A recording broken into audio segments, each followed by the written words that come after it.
Hello, I'm Dane, and this is Dan Explains. A couple of years ago, the news broke that phosphine gas was discovered in Venus' atmosphere. It was hyped as a signal for life, but later, other researchers couldn't confirm the finding. Well, the same researchers that brought us phosphine in Venus' upper atmosphere the first time have brought us phosphine in Venus' clouds, which could mean the phosphine is coming from deeper down in the atmosphere, an indication that it may be a hint for life. Well, isn't Venus the closest thing to hell we've ever seen? How could there be life there? Let me explain.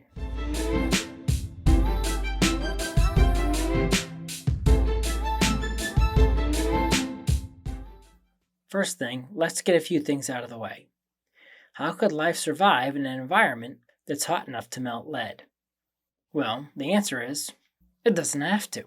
Something many people aren't aware of is that, in spite of how hot and how high pressure it is near the Venus' surface, 30 to 40 miles up in the cloud layer, Venus hosts the most temperate environment in the solar system outside of Earth. If you are on a balloon 35 miles up in Venus' atmosphere and had supplemental oxygen, it would be a short sleep environment. Well, minus the fact that those clouds aren't water, they're sulfuric acid. So you may want to have a chemical suit on there, but a spacesuit would not be needed, as the temperature and pressure would be similar to Earth's surface. Anaerobic life might be able to survive there if it was highly acid resistant. The next thing is phosphine. It's highly toxic. So why would we think it's a sign for life? Well, it's highly toxic to us, but any life on the clouds of Venus would almost certainly be microbial. Secondly, its detection is considered to be a biosignature, because the only known way to produce a substantial amount of it on Earth is through biological processes. And yes, the amount purported to be found on Venus exceeds any abiotic mechanism we know of. That being said, if life did exist there, what would it most likely be like? Well, the quick, unsatisfactory answer is a bacterium. But here's a slightly more complex answer. Since the initial discovery, a few years ago, two major hypotheses have popped up. The organisms use sulfuric acid as a solvent rather than water, or the organisms use water inside but float in droplets of sulfuric acid. Now, it's been speculated for a while that sulfuric acid worlds with life that use sulfuric acid instead of water may exist. That's a topic for another video, perhaps after I release my video on hydrofluoric acid worlds.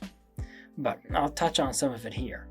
It's more viscous than water, which means a potentially larger droplet size, which is good for any potential life in the clouds. But things like diffusion would happen more slowly. A big issue with most solvents acting as a solvent for life is something called the dielectric constant, which is basically the fluid's ability to move and concentrate chemicals, something that is very important for life processes. Unlike most chemical fluids, sulfuric acid has a higher dielectric constant than water, at 110 versus water's 84, which is good because it would help increase the diffusion, compensating somewhat for the increased viscosity. The biggest issue is chemical stability. A paper linked in the description, if I don't forget, found that some soluble structures may be able to form. We have no clue how that would happen or what they would look like.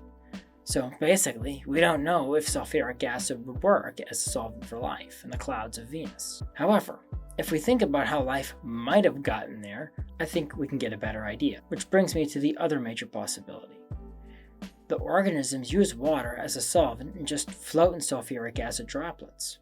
The biggest issue with this idea is that Venus is drier than a bone in the Atacama Desert. Venus may once have had vast oceans, but the water was slowly stripped from the planet by the sun after its oceans evaporated. And now this pic behind me here is one that I created to represent terraformed Venus. But it could be pretty close to what Venus may have looked like back before it all got hot and bothered, if it had photosynthetic life anyway. However, organisms probably wouldn't have had to concentrate water, at least not in the end. They could make it via reactions out of the sulfuric acid. The tricky part would be keeping the acid out and the water in, so it's possible.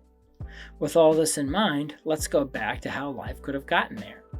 Like I said, Venus was once warm and wet like Earth, so any life could have arisen the same way. In fact, through panspermia, it's possible Venusian life and Earth life could share the same common origin. If Venus transformed into a hot house slowly enough, life could have slowly adapted to the conditions. At first, dealing with the dry, high-pressure surface conditions by evolving to live mostly in the air and the water droplets.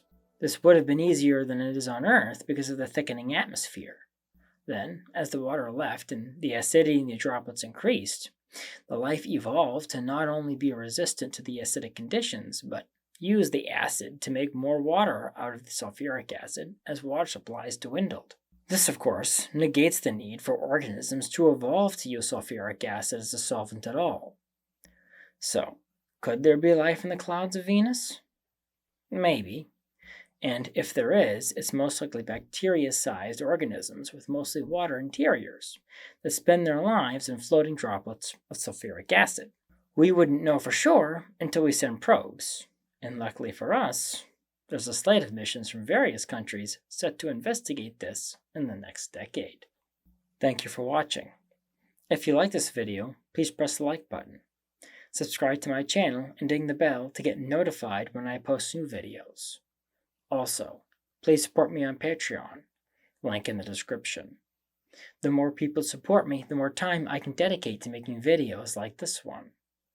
So, until next time, have a great week.